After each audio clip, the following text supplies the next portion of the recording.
Bienvenue sur Philosophie bouddhiste, l'espace où les enseignements anciens rencontrent les défis modernes. Ici, nous explorons la sagesse du Bouddha pour cultiver la paix intérieure, la compassion et l'épanouissement. Laissez-moi vous poser une question. Avez-vous déjà eu l'impression que la vie vous écartait délibérément de tout ce que vous pensiez être bon pour vous? Comme si chaque porte se fermait, chaque chemin devenait soudainement inaccessible, vous laissant seul face à vous-même. Ce sentiment, souvent perçu comme un rejet ou un échec, n'est en réalité qu'un mécanisme subtil de l'univers. Ce n'est pas un châtiment, ni une malédiction, mais une invitation à vous tourner vers un endroit que vous avez peut-être négligé, votre monde intérieur. Dans ces moments d'isolement, nous sommes confrontés à un silence profond, presque assourdissant. Il nous force à nous arrêter, à ralentir, à examiner ce que nous fuyons souvent dans le tumulte de nos vies quotidiennes. Loin des distractions du monde extérieur, cet espace devient un miroir où l'on voit, parfois pour la première fois, notre vrai visage. L'isolement agit comme une pause sacrée, une chance de mettre de côté les masques que nous portons pour plaire à la société et de découvrir une vérité plus profonde sur nous-mêmes. Selon Carl Jung, ce processus est au cœur de ce qu'il appelle l'individuation. C'est un voyage intime et profondément transformateur qui ne peut se faire qu'en embrassant cette solitude.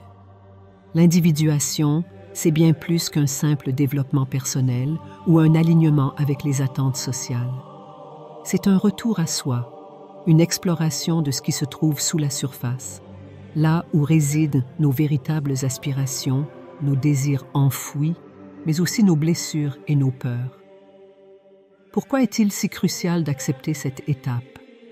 Parce que nous vivons dans un monde qui valorise l'action, le bruit et l'apparence. Tout, dans notre environnement, nous pousse à ignorer nos pensées profondes, à éviter nos vérités inconfortables. Pourtant, c'est précisément dans le silence que nous trouvons des réponses.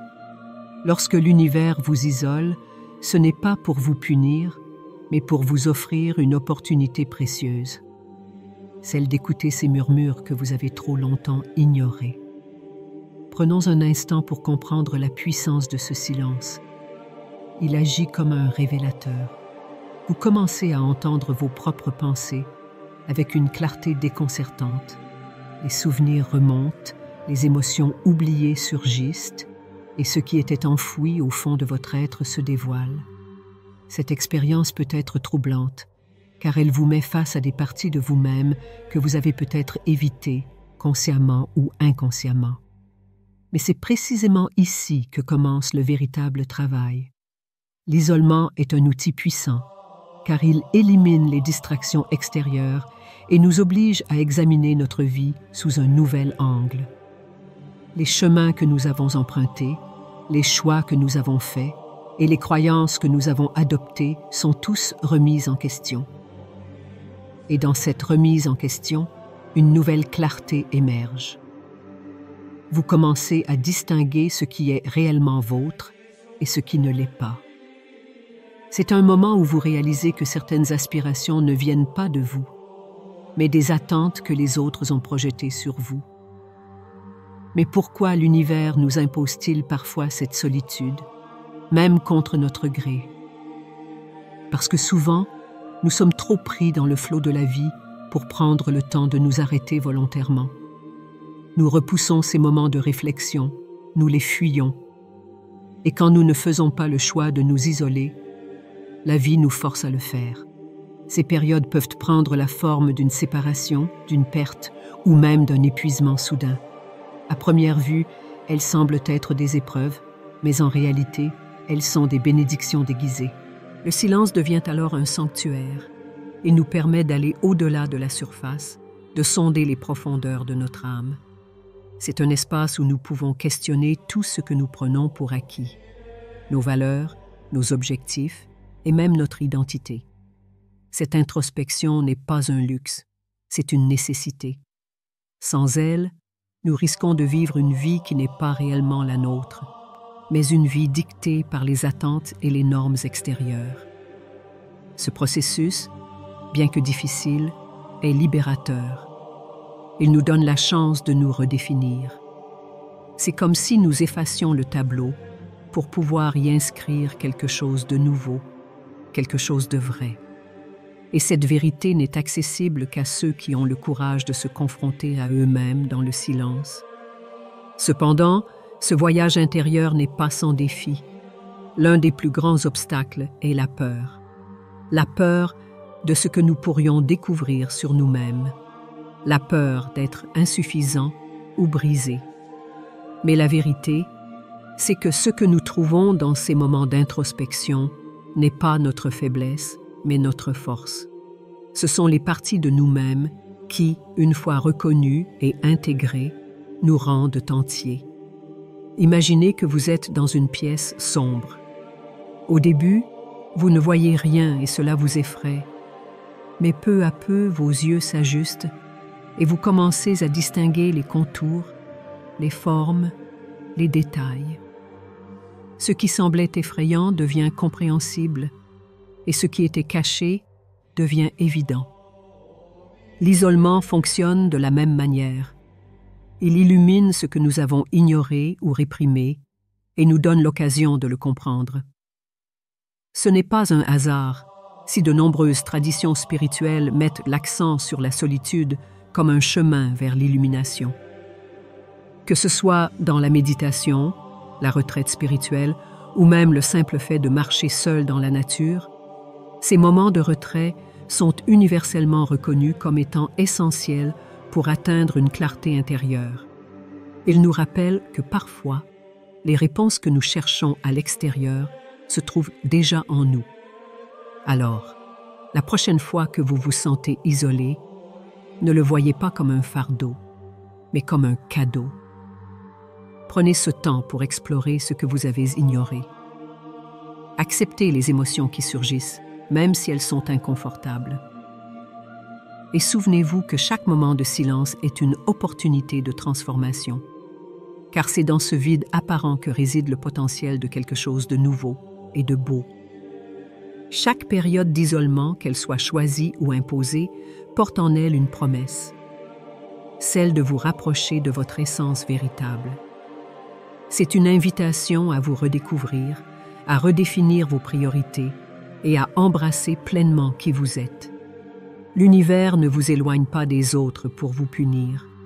Il vous éloigne pour vous préparer, pour vous renforcer et pour vous révéler ce que vous êtes véritablement destiné à devenir.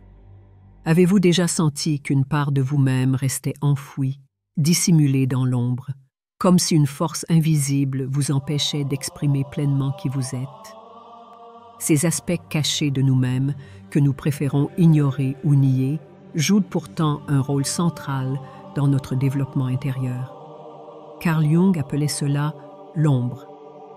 Et cette ombre, loin d'être un ennemi, est en réalité la clé pour accéder à une version plus authentique et complète de soi-même.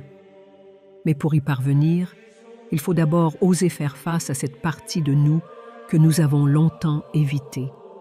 L'ombre n'est pas un concept mystérieux ou lointain. Elle représente toutes les facettes de notre personnalité que nous avons refoulées ou rejetées, souvent parce qu'elles ne correspondent pas à l'image que nous souhaitons projeter.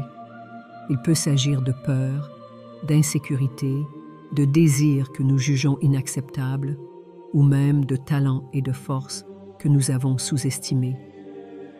Nous enfouissons ces aspects dans notre inconscient, pensant qu'en les évitant, nous pourrons avancer plus facilement. Mais ce que nous ignorons, c'est que tout ce que nous refoulons finit par influencer notre vie de manière subtile, voire destructrice. Prenez un instant pour réfléchir à ces moments où vous avez réagi de manière inattendue ou disproportionnée. Ces éclats de colère, ces crises de doute ou cette peur soudaine qui semble surgir de nulle part. Ce ne sont pas des accidents. Ce sont les manifestations de votre ombre, cherchant désespérément à être reconnue. L'ombre n'est pas là pour nous faire du mal. Au contraire, elle agit comme un guide. nous montrant ce que nous devons intégrer pour devenir entiers. Mais pourquoi est-il si difficile d'affronter cette ombre? Parce qu'elle nous oblige à regarder en face des vérités inconfortables. Elle nous confronte à nos contradictions, à nos erreurs et parfois même à nos échecs. C'est un processus douloureux, mais nécessaire, car en refusant d'affronter notre ombre, nous nous privons de la possibilité de grandir et d'évoluer. L'isolement joue un rôle crucial dans ce processus. Lorsque nous sommes entourés de bruit, de distractions et des attentes des autres, il est presque impossible de prêter attention aux murmures de notre inconscient.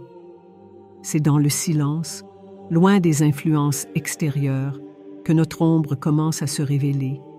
Et bien que cela puisse être effrayant, c'est aussi profondément libérateur.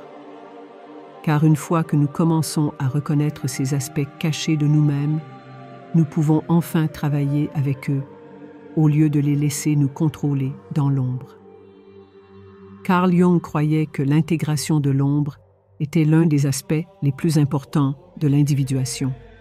Cela signifie reconnaître ces parties de nous-mêmes, les accepter et les intégrer dans notre personnalité consciente. Ce n'est pas un travail rapide ou facile. Cela demande du courage, de la patience et une volonté d'explorer des territoires inconnus. Mais les récompenses sont immenses, car en intégrant notre ombre, nous libérons une énergie psychique immense qui était auparavant utilisée pour la réprimer.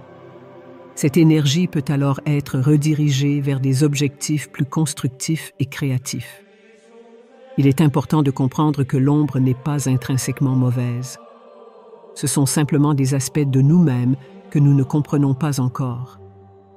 Jung disait que l'ombre, bien qu'effrayante au premier abord, contient souvent des trésors cachés. En la confrontant, nous découvrons des forces et des talents que nous ignorions posséder. Nous devenons plus complets, plus équilibrés et plus authentiques. Prenons un exemple.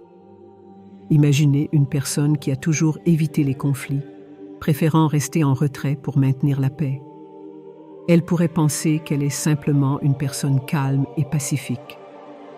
Mais en explorant son ombre, elle pourrait découvrir que cette peur du conflit est en réalité liée à une peur d'être rejetée ou critiquée.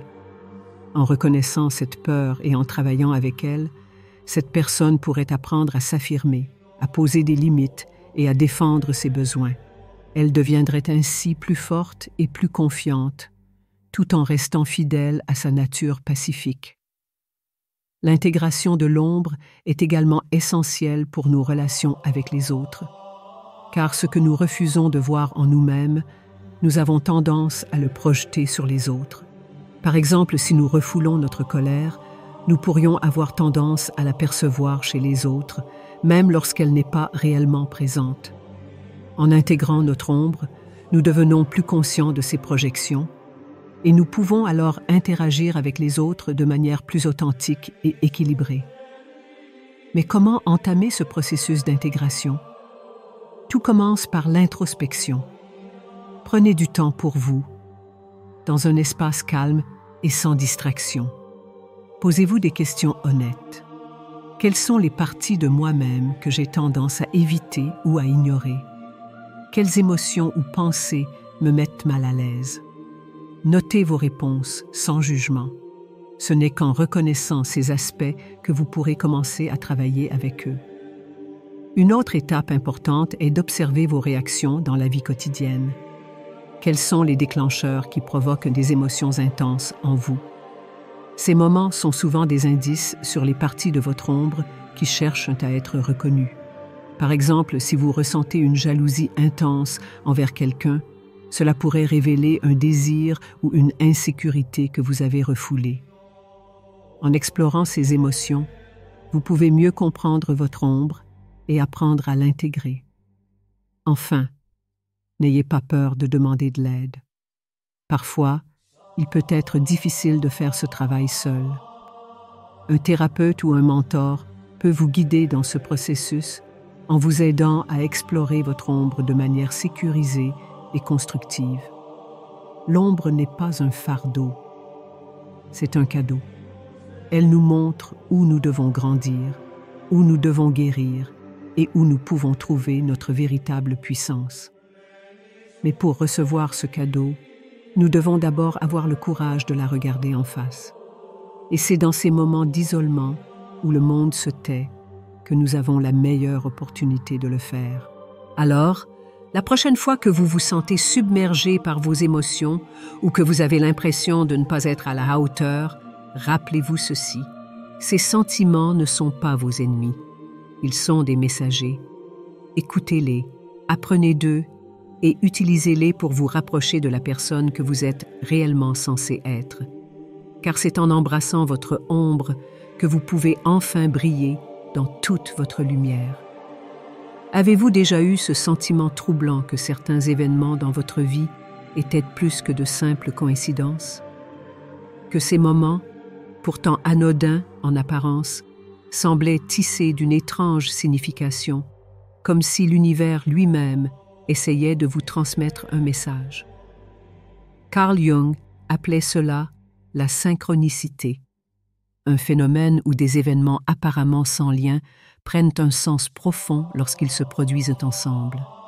Et si ces instants mystérieux devenaient plus visibles dans ces moments d'isolement, quand le bruit du monde extérieur se dissipe et que l'on commence à prêter attention à ce qui se passe à l'intérieur de nous? La synchronicité n'est pas qu'une simple curiosité psychologique ou spirituelle. Elle est une clé pour comprendre comment l'univers nous guide subtilement, souvent à travers des symboles et des expériences alignées avec notre propre cheminement intérieur. Lorsque nous sommes plongés dans l'agitation du quotidien, ces messages passent souvent inaperçus. Mais dans la solitude, quand notre esprit s'apaise et que notre attention se tourne vers notre monde intérieur, ces connexions cachées commencent à émerger, révélant des vérités que nous n'aurions jamais perçues autrement. Prenons un exemple concret. Imaginez que vous traversez une période de doute profond où vous vous sentez perdu et incertain de votre direction. Puis, sans prévenir, vous tombez sur un livre, une phrase ou même une conversation qui semble répondre exactement à vos questions ou à vos peurs. Ce n'est pas un hasard. Selon Jung, ces moments sont des manifestations de la synchronicité où l'univers orchestre des événements qui résonnent avec votre état intérieur. Ces expériences ne sont pas là pour vous distraire, mais pour vous guider. L'isolement joue un rôle crucial dans ce processus, car il amplifie notre capacité à remarquer ces coïncidences significatives. Quand nous nous éloignons des distractions extérieures, les notifications constantes, les conversations superficielles, le chaos du quotidien, notre perception s'affine. Nous devenons plus sensibles aux signes, aux symboles et aux messages que l'univers essaie de nous transmettre. En d'autres termes, l'isolement agit comme un amplificateur de notre intuition et de notre connexion à ce qui est au-delà de nous.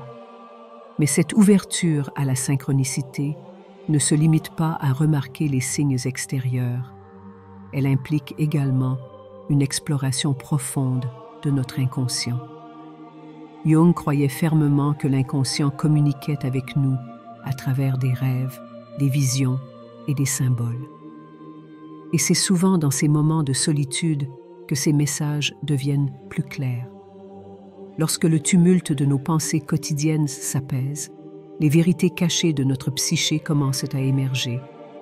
Ces révélations peuvent être subtiles, une image persistante dans un rêve, une idée qui revient sans cesse, mais elles sont toujours empreintes de sens. Ce processus n'est pas toujours confortable. Plonger dans son inconscient, c'est comme explorer un territoire inconnu. Il y a des ombres, des mystères et parfois des vérités que nous préférerions ignorer.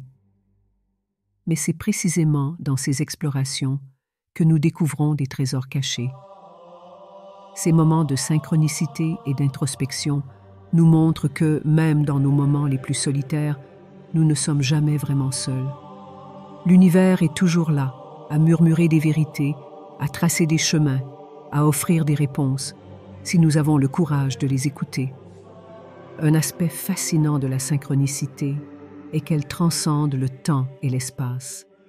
Elle nous montre que nos expériences ne sont pas isolées, mais qu'elles s'inscrivent dans un réseau complexe de connexions. Ce qui nous arrive aujourd'hui peut être lié à un événement passé ou à une intention que nous avons émise, consciemment ou non. Dans cet état de solitude où le rythme de la vie semble ralentir, ces liens deviennent plus apparents. Nous commençons à voir comment chaque décision, chaque action, chaque pensée s'entrelace pour créer une tapisserie riche de signification. Cependant, il est important de noter que la synchronicité n'est pas un simple phénomène magique. Elle ne remplace pas l'effort conscient ou le travail personnel. Elle est un complément, une guidance subtile qui s'aligne avec notre propre cheminement intérieur. Si nous ne sommes pas ouverts à cette guidance, si nous restons enfermés dans nos habitudes, nos distractions ou nos peurs, ces moments significatifs peuvent passer inaperçus. L'isolement, en nous libérant de ces distractions, nous donne la clarté nécessaire pour reconnaître et accueillir ces synchronicités. Un autre aspect essentiel de la synchronicité est qu'elle nous aide à trouver un sens, même dans les périodes les plus difficiles. Quand nous traversons des épreuves, il est facile de se sentir perdu, de croire que tout est chaotique ou dépourvu de logique. Mais en prêtant attention aux signes et aux connexions, nous pouvons commencer à voir un fil conducteur, un plan plus vaste qui se déploie. Ce sentiment de sens, même s'il n'est pas toujours immédiatement clair, peut nous donner la force et la résilience nécessaires pour continuer notre chemin. Pour Jung, la synchronicité n'était pas simplement un concept intellectuel, c'était une expérience profondément spirituelle, un rappel que nous sommes connectés à quelque chose de plus grand que nous-mêmes. Dans nos moments de solitude, cette connexion devient palpable. Nous réalisons que, même lorsque nous nous sentons isolés, nous faisons partie d'un tout plus vaste, d'un univers qui travaille toujours en notre faveur, même si nous ne le voyons pas toujours.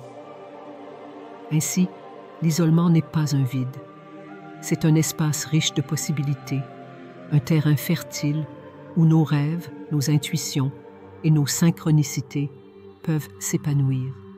C'est une invitation à ralentir, à écouter, à prêter attention à ces moments où tout semble se connecter d'une manière inattendue mais profondément significative. En acceptant cette invitation, nous ouvrons la porte à une compréhension plus profonde de nous-mêmes et de notre place dans le monde. Quand l'univers semble vous isoler, rappelez-vous ceci. Ce n'est pas un rejet, c'est un appel à explorer votre intérieur, à remarquer les signes, à suivre les fils de la synchronicité qui vous guident vers une vérité plus profonde. Et dans ce processus, vous découvrirez que même les moments les plus silencieux et les plus solitaires sont remplis de sens et de beauté. Avez-vous déjà ressenti ce vide profond, comme si tout ce qui vous définissait s'effondrait, laissant place à une obscurité qui semble sans fin? Ce moment, souvent appelé la nuit noire de l'âme, est une expérience universelle et pourtant terrifiante. Il s'agit d'une période de crise spirituelle et émotionnelle où tout ce que vous pensiez savoir sur vous-même et sur le monde est remis en question. Mais ce vide apparent n'est pas une fin en soi. Bien au contraire, il est le début d'une transformation profonde, une opportunité unique de renaître sous une forme plus pure et plus authentique. La nuit noire de l'âme est souvent perçue comme une descente aux enfers. Elle est marquée par un sentiment de désespoir, de perte et d'isolement extrême. Vous pouvez avoir l'impression d'être coupé de tout, des autres, de vos croyances et même de vous-même. Mais cette période de déconstruction est essentielle. Elle vous dépouille de tout ce qui est superficiel, de toutes les illusions et attachements qui ne servent plus votre véritable essence. En d'autres termes, elle agit comme un processus de purification, préparant votre âme à un nouveau départ. Carl Jung comparait cette expérience au processus alchimique de la nigredo, où la matière brute est réduite à son état le plus pur avant d'être transformée en quelque chose de précieux. De la même manière, La nuit noire de l'âme vous pousse à affronter vos ombres les plus profondes, vos peurs les plus tenaces et vos blessures les plus anciennes. Ce processus est douloureux, mais il est également porteur d'une promesse, celle d'une renaissance spirituelle et émotionnelle. En traversant cette obscurité, vous émergez avec une clarté renouvelée, une compréhension plus profonde de vous-même et une connexion plus authentique avec votre essence. L'isolement joue un rôle central dans cette transformation. Lorsque vous êtes seul, sans les distractions du monde extérieur, vous êtes confronté à vous-même dans toute votre complexité. C'est dans ces moments de solitude que la nuit noire de l'âme atteint son apogée. Et c'est précisément dans cette solitude que vous trouvez les outils nécessaires pour la traverser. Car en silence, loin du bruit et des influences extérieures, vous avez l'opportunité de plonger profondément en vous-même, d'examiner vos pensées, vos émotions et vos croyances avec une honnêteté brutale. Ce voyage intérieur n'est pas linéaire. Il est marqué par des hauts et des bas, des moments de clarté suivis de périodes de confusion. Mais chaque pas, aussi difficile soit-il, vous rapproche de votre véritable essence. Vous commencez à voir au-delà des illusions, à distinguer ce qui est authentique de ce qui est imposé. Vous réalisez que beaucoup de vos peurs et limitations ne sont que des constructions mentales, des barrières que vous avez érigées pour vous protéger, mais qui, en réalité, vous retiennent. Traverser la nuit noire de l'âme demande du courage, mais aussi de la foi. La foi que cette douleur a un sens, que ce vide apparent n'est pas une absence, mais une préparation. C'est dans cette obscurité que les graines de votre transformation sont plantées. Et même si vous ne voyez pas encore les fruits de ce processus, sachez qu'ils sont en train de germer, prêts à éclore lorsque le moment sera venu. La nuit noire de l'âme n'est pas seulement une épreuve individuelle. C'est également une opportunité de redéfinir votre relation avec le divin, l'univers ou ce que vous considérez comme sacré. Dans ces moments de crise où les croyances superficielles s'effondrent, vous avez l'occasion de construire une connexion plus profonde et plus authentique avec ce qui vous dépasse. Cette connexion ne se base plus sur des dogmes ou des attentes extérieures, mais sur une expérience directe et intime de la spiritualité. Au fur et à mesure que vous intégrez les leçons de cette nuit noire, vous commencez à percevoir une lumière qui ne vient pas de l'extérieur, mais de l'intérieur. Elle représente votre essence véritable, libérée des chaînes de l'illusion et de la peur. Et lorsque vous émergez de cette obscurité, vous êtes transformé. Vous êtes plus fort, plus authentique et plus aligné avec votre véritable but. Avez-vous déjà ressenti un profond déclic intérieur après avoir traversé une épreuve difficile? Comme si, d'une manière inexplicable, vous étiez devenu une personne différente, plus consciente, plus résiliente et plus alignée avec vous-même? C'est là le pouvoir de l'isolement et de la solitude, ces moments que beaucoup redoutent mais qui contiennent en eux un potentiel immense de transformation. L'isolement peut prendre deux formes principales, le retrait volontaire et la séparation imposée par les circonstances. Dans les deux cas, il agit comme un catalyseur de changement, un espace sacré où vous pouvez explorer votre monde intérieur sans distraction. Dans un monde saturé de stimuli externes, ces moments de silence et de réflexion sont plus précieux que jamais. Le retrait volontaire, choisi consciemment, est souvent motivé par un désir de se reconnecter à soi-même ou à quelque chose de plus grand. Cela peut se manifester par une retraite spirituelle, une pause dans la nature, ou même un simple moment de solitude intentionnelle. Ces périodes offrent un espace pour réévaluer vos priorités, pour écouter votre intuition et pour vous recentrer sur ce qui compte vraiment. Elles vous rappellent que loin des attentes extérieures, vous avez la liberté de définir votre propre chemin. L'isolement imposé, en revanche, est souvent perçu comme une épreuve, Que ce soit une perte, une maladie ou une séparation, ces moments peuvent sembler injustes ou cruels. Mais en y regardant de plus près, vous pouvez découvrir qu'ils contiennent des leçons précieuses. Ces périodes de solitude forcée vous obligent à affronter des vérités que vous auriez autrement évitées. Elles vous poussent à développer une résilience émotionnelle et mentale, à trouver une force intérieure que vous ignoriez posséder. Ces deux formes d'isolement, bien que différentes dans leur origine, partagent un objectif commun: vous offrir une opportunité de croissance et de transformation. Elles vous montrent que même dans les moments de difficulté ou de douleur, il y a un potentiel de renouveau.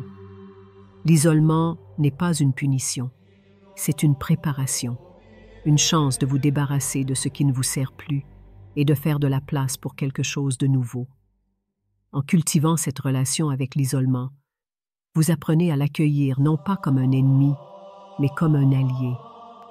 Vous réalisez qu'il n'est pas un vide, mais un espace fertile où vous pouvez semer les graines de votre avenir. Et lorsque vous émergez de cet isolement, vous n'êtes plus la même personne. Vous êtes plus aligné, plus authentique et prêt à embrasser votre véritable chemin. Alors que vous choisissiez l'isolement ou qu'il vous soit imposé, rappelez-vous ceci: ces moments ne sont pas des accidents. Ils font partie d'un plan plus vaste, un plan qui vise à vous rapprocher de votre essence véritable. Prenez ce temps pour explorer, pour réfléchir, pour grandir. Et sachez que, même dans vos moments les plus solitaires, vous n'êtes jamais vraiment seul. L'univers travaille toujours en votre faveur, vous guidant pas à pas vers la personne que vous êtes destiné à devenir.